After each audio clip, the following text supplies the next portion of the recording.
Radio 20-1, Igo, c'est la puissance. Weak in a weakness. You gotta see this. Yeah, yeah. Bonjour à tous, il est actuellement 17h et vous êtes bien branchés sur Radio 20-1, la seule radio made in 19e, faite par nos quartiers pour nos quartiers. Au programme de notre émission, beaucoup de sport et un peu de culture. On a aujourd'hui dans notre arrondissement la présence d'une star internationale du basket, Kobe Bryant, qui vient superviser un peu les jeunes parisiens. Un de nos reporters nous parlera de l'événement. Vous aurez aussi le droit à une interview d'un boxeur local, Bengoro Bamba, qui vient d'être sacré champion de France. Et enfin, on reviendra sur le classico PSG-OM de ce soir, où l'on fera un point sur les attentes des supporters. Niveau culture, l'un de nos chroniqueurs a fait une interview inédite de l'acteur principal de Comme un loup, film sur l'orientation scolaire des jeunes de quartier, et on a aussi une équipe qui est allée couvrir le spectacle d'un groupe de jeunes à la Philharmonie. Pour commencer, rejoignons notre reporter Ernest, qui a discuté ce matin avec Yaya Cissé, la tête d'affiche de Comme un loup, un moyen métrage qui est sorti il y a peu de temps en salle. C'est un film sur les jeunes des quartiers populaires, et surtout sur le sujet de l'orientation, mais notre reporter va nous en dire plus. Effectivement, Gaston, ce documentaire aborde le peu d'importance accordée à l'orientation des jeunes des quartiers populaires. J'ai rencontré Yaya, l'acteur principal et surtout celui qui a inspiré le film. Il m'a expliqué comment ce biopic est né d'une rencontre. Et du coup, un jour, je passais devant le quartier, enfin devant la maison de quartier, et je suis rentré à l'intérieur. J'ai croisé l'éducateur Karim qui m'a présenté Alex Minos-Casier, qui m'a dit que c'était lui le nouvel éducateur pour les devoirs. Et du coup, c'est là que j'ai connu Alex, le réalisateur du film, qui m'a un peu parlé du projet, enfin, qui me posait plein de questions sur ma vie à l'école, comment ça se passait en première, si dans ma classe il y avait de plus en plus d'enfants de milieux défavorisés du quartier, etc. Et du coup, lui, il m'a dit qu'on allait faire un film là-dessus. Yaya, qui est étudiant en première année de BTS, est une exception dans sa cité. Conscient de sa chance, il veut, grâce à ce film, montrer le manque d'accompagnement et le nivellement par le bas qu'inflige l'éducation nationale en envoyant des jeunes dans des filières professionnelles. En fait, je veux que ce film soit vu par toute la France. On essaie de dire à voix haute ce que tous les déçus du système scolaire pensent à voix basse. On espère que ça sera vraiment vu, diffusé dans tous les lycées, collèges, destinés pour les jeunes, et aussi des professeurs et des fonctionnaires d'État. Entre témoignages et scènes de la vie de tous les jours, ce film pose de réelles questions sur l'égalité des chances à l'école. Comme un loup, un documentaire à voir, disponible sur internet dès la semaine prochaine. Ok, très bien, très intéressant. Si vous voulez le voir, vous savez comment faire. Sit down. Be humble. Sit down. Be humble. Bitch, sit down. Deux de nos envoyés sont partis assister au spectacle de jeunes de quartier à la Philharmonie. Alors, Fousseni, peux-tu nous expliquer ce que c'était concrètement que ce concert ? Alors, effectivement, moi je suis à la Philharmonie. On a assisté à un concert assez particulier. Au début, c'est déroutant quand on s'y connaît pas trop. Mais c'est vrai que c'était sous forme d'émissions de radio animées par des jeunes du 19e, comme tu l'as dit. C'était des collégiens, donc il y avait des percussionnistes, des guitaristes, des poètes. Je vous propose d'écouter le directeur artistique Thierry Ballas, qui nous parle du but justement de ce projet. Allons-y. Le but de ce projet, c'est que des ados qui peuvent avoir des difficultés, soit scolaires, soit familiales, reprennent confiance en eux. Je crois que l'objectif principal, c'est ça, c'est qu'ils reprennent confiance en eux. Et donc on les amène dans un contexte où ils peuvent être créatifs, où ils peuvent collaborer, où ils peuvent apprendre certaines valeurs de collaboration, de discipline, des choses comme ça. Je crois que c'est ça le but essentiel. Et toi, personnellement, qu'est-ce que tu en as pensé ? Tu trouves que ça a été réussi ? Pour moi, c'était super intéressant, surtout que déjà la Philharmonie, c'est un bâtiment magnifique au cœur du 19e arrondissement. Et on dit souvent que son but, c'était d'imprégner les jeunes justement du quartier, les gens qui n'ont pas forcément accès à ce type de culture. Et bien moi, je pense que c'est réussi. Comme le dit Jackson Alibi, un artiste qui était sur scène. Je vous propose de l'écouter, il était super content de sa prestation. Enfin, moi, je suis fier de moi et je suis fier de tous mes autres collègues aussi et tous les artistes. Parce que sans eux, en fait, c'est un peu comme aussi un travail d'équipe. Bon, voilà, il y a l'équipe, il y a les autres jeunes, il y a les artistes et tout. Donc voilà, sans eux, on le pourrait. Donc moi, je suis fier de tout.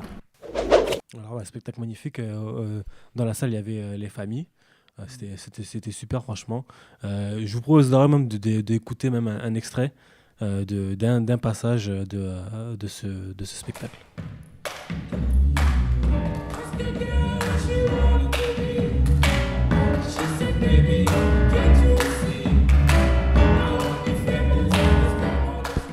Spectacle super que je vous conseille pour les prochains spectacles de participer parce que c'est super intéressant. Ok, merci Fousseni. C'était tout pour la rubrique culture. Sit down. Be humble. Sit down. Be humble. Bitch, sit down. Maintenant, passons au sport. Ce week-end, Paris a reçu la visite d'une star du basket interplanétaire en la personne de Kobe Bryant, ancien joueur de la NBA qui a mené une carrière légendaire chez les Lakers. Il a rendu visite à plusieurs personnalités comme Neymar, et aujourd'hui on pouvait le trouver au gymnase Jean Jaurès en train d'apprendre quelques tours aux jeunes basketteurs parisiens. Kobe Bryant, messieurs, dames, Ronny Turayev également. Thank you so much, guys. Thank you, guys. It was a very nice pleasure. Yacine, tu étais au gymnase. Comment était l'événement ?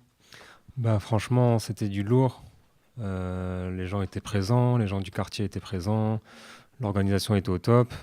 Je me suis un peu informé sur ce qui a été fait. Donc en fait, c'est Nike qui a un peu participé à la rénovation du gymnase et qui va laisser en plus une partie de son matériel pour les jeunes qui vont s'inscrire au basket cette année. D'accord. Donc franchement, c'était un événement super intéressant.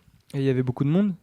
C'était vraiment rempli. Niel, t'en penses quoi ? Moi, je trouve que c'était incroyable. Ça criait de partout. Le public, ils étaient vraiment... ils étaient présents. Excités, tout à fait. En gros, quand on leur faisait « oh », ils étaient là, ils sautaient partout, ils jetaient leur... Normal. Et vous avez vu Kobe ? En fait, non, parce que lui, il était présent qu'à l'inauguration, donc c'était hier. Ah ouais, mince. Et il me semble qu'aujourd'hui, en fin de soirée, c'est possible qu'il soit présent, mais nous, on l'a pas vu. On a juste vu des matchs entre plusieurs équipes, des événements un peu autour du basket, quelques vidéos qu'ils ont présentées. Et surtout, il y avait du très bon son. C'est là où Nike ont bien réussi leur coup, c'est que c'était pas qu'un événement sportif en fait, c'était aussi un événement culturel. Il y avait vraiment beaucoup de sons, ça dansait même un peu. Ils ont même laissé des petits en freestyle, ils ont chanté sur du Niska et tout. C'était super drôle. Du coup, pour toi, cette collaboration Nike et 19e, c'était réussi ? Franchement, c'était réussi dans le sens où l'événement était bien ficelé. Ensuite, la collaboration de Nike avec un quartier populaire, on peut toujours avoir des critiques par rapport à ça et se dire c'est un peu dans l'air du temps, c'est un peu à la mode. Les quartiers populaires, on les met en avant dans ce domaine-là. Mais étant donné que ça a bien été fait, que l'effort a été fait de la part de Nike, moi personnellement, je valide.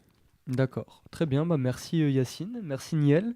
This that Grey Poupon, that AV, on that TED Talk. Hey, watch my soul speak. You let the meds talk. Hey. On va maintenant parler de Bengoro Bamba, qui est un jeune du 19e qui vient d'être sacré champion de France de boxe chez les moins de 60 kg à Toulouse, en présence de Souleymane Sissoko, un autre boxeur très distingué et respecté en France. Notre reporter Fousseni, encore lui, est parti à sa rencontre pour qu'il nous parle de son idole Sissoko, dont il aimerait avoir la même carrière. On va revenir un peu sur l'actualité, en tout cas du 19e. D'accord. Tu n'es pas sans savoir que Souleymane Sissoko, c'est un jeune de chez nous. Mm-hmm. Il a remporté sa 3e victoire, si je ne m'abuse, en pro. Exactement, j'y étais. Ouais. C'était une belle soirée, il y a eu des beaux combats. Ouais. Franchement, c'était top. Je le considère comme un mentor un petit peu, parce que déjà, à mes débuts avec l'équipe de France, il était là vraiment, il me laissait pas trop de côté, il venait me voir, il me conseillait un petit peu. Même quand on travaillait ensemble, on faisait des exercices ensemble, il était toujours là pour me pousser vers le haut. Franchement, c'est un bon gars, un gars super humble. Et sa carrière, elle est vraiment admirable et j'aimerais bien avoir la même carrière que lui. Tu vises le même parcours. Hein. Exactement, voire mieux. Ok, très bien. Vous pouvez retrouver l'interview sur le site Jeunes Talents de chez nous. Du coup, un sujet d'actualité très chaud. Ce soir, c'est le grand classico PSG-OM qui a perdu de sa superbe, c'est vrai, vu la différence de niveau entre les deux équipes, mais qui reste le match le plus important de Ligue 1, surtout qu'il n'y en a que 2 par saison. On a parmi nous un spécialiste en foot qui va nous éclairer un peu sur la situation. Baba, quelles sont vos attentes pour le match de ce soir ? Je pense que le Paris Saint-Germain va s'imposer très facilement vu l'effectif qu'ils ont par rapport à Marseille. Et pour être gentil avec les supporters marseillais, j'annoncerai un 3-0 pour le Paris Saint-Germain. Ah ouais, Franchement, c'est quand même pas mal déjà. 3-0, voire plus, parce que quand tu vois ce qu'ils ont mis dedans, avec l'attaque, ils ont une attaque à 200 millions.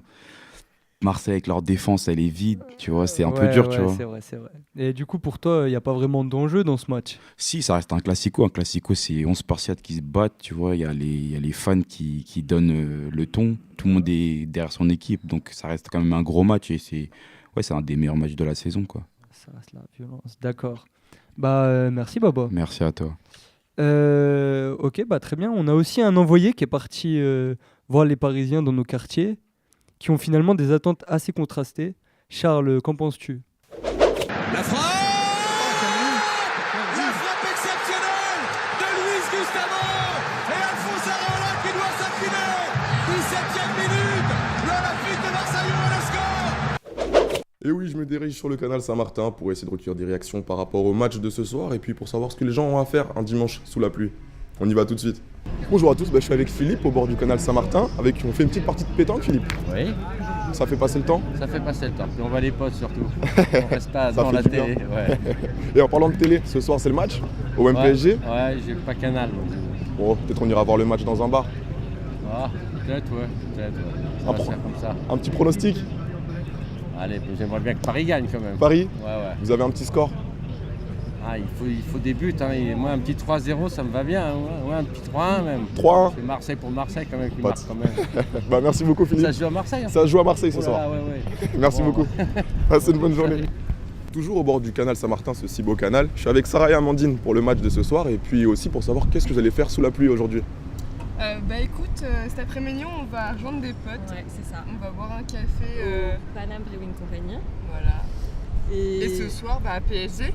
PSG. Ouais, gros match, on a prévu les bières et tout. Ça va être génial. Ça entre potes, on soutient notre équipe, comme d'hab. Vous avez un score?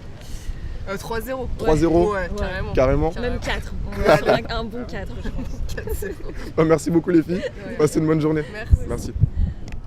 Et oui, je suis avec Anthony au bord du canal Saint-Martin, supporter marseillais. Anthony, quel est ton pronostic déjà pour le match? Je pense que ce sera un match compliqué pour l'OM, au regard des deux effectifs, mais bon, on peut espérer une défaite pas trop lourde. Ou une victoire à l'arraché peut-être. Ou une victoire à l'arraché peut-être. Compliqué. Alors ta journée au bord du canal? Là, je vais au ciné, voir un petit film, et puis on va gentiment se préparer pour le match. C'est quel film que tu as choisi? On va voir Détroit. Détroit? Ouais. Ok. Bon déjà bon match, et Merci bon beaucoup. film aussi. Merci. Y'a pas de soucis, merci à toi. Et je suis toujours au bord du canal Saint-Martin, dans un petit restaurant PMU et pizza, avec Achou le gérant. Achou, bonjour. Bonjour. La forme? Ça va. Ça va. Ce soir c'est le match, c'est le grand soir? Ouais, c'est le grand soir, le classico. Comment ça s'annonce? Ça s'annonce prometteur. Prometteur? Ouais. Il va y avoir du jeu, du derby, il va y avoir du spectacle. Votre favori sur ce match ce soir? Ah, c'est l'OM. C'est l'OM. Favori du cœur, ouais, c'est l'OM. Un petit score, un pronostic? 2-1 pour l'OM. 2-1 pour l'OM? Ouais. Avec les buts de qui? Payet. Payet. Et pour le PSG? Pour le PSG, ça va être Neymar ou... comment il s'appelle? Le petit Mbappé? Mbappé. Un des deux, ok. Merci beaucoup Achou. Je t'en prie. Merci beaucoup. Bon et puis voilà, maintenant vous savez quoi faire un dimanche sous la pluie au bord du canal Saint-Martin. Pour ce qui est du match OM PSG, les supporters ont des avis bien tranchés de chacun de leur côté. On verra ce qu'il adviendra ce soir. En tout cas, merci beaucoup, c'était Charles pour la radio VM. Ok, j'ai été rejoint par notre second spécialiste Adam, qui va nous faire son analyse bien à lui sur le match. Merci Gaston, je te remercie. Alors ce soir c'est OM PSG comme vous l'avez si bien indiqué et c'est la actualité du week-end. Et si un match ça se joue sur le terrain, ça se joue aussi dans les guinguettes. Ok, ça joue des coudes dans le stade, mais ça lève aussi des coudes dans les bars. Et côté zinc, on a deux écoles. D'un côté, le spritz parisien, une boisson beaucoup trop chère, un peu comme Kurzawa. Une boisson que tout le monde fait semblant d'aimer, un peu comme Unai Emery. Un breuvage qui est devenu à la mode il y a quelques temps et qui est déjà passé de mode, un peu comme Athème. De l'autre côté, le Ricard, une boisson beaucoup moins chère, adaptée au budget du Champions Project. Un breuvage qui nécessite un peu d'eau, et ça tombe bien, puisque les Marseillais risquent de prendre la marée, #Ricard Piscine. Et 51, c'est bien plus qu'une marque, c'est surtout le nombre de ballons perdus par Patrice Evra en première mi-temps. Vous l'avez compris ce soir, c'est pas le match de l'année, ni le match du mois, ou de la semaine, même de la journée. Je pense que Nice-Strasbourg était bien plus intéressant. Mais c'est bien plus que ça. C'est pas David contre Goliath, mais c'est le Spritz contre le Ricard. Eh bien, l'émission se termine sur ces belles paroles. Merci à tous pour votre attention. C'était la radio VM1 en direct du 1-9. À la prochaine.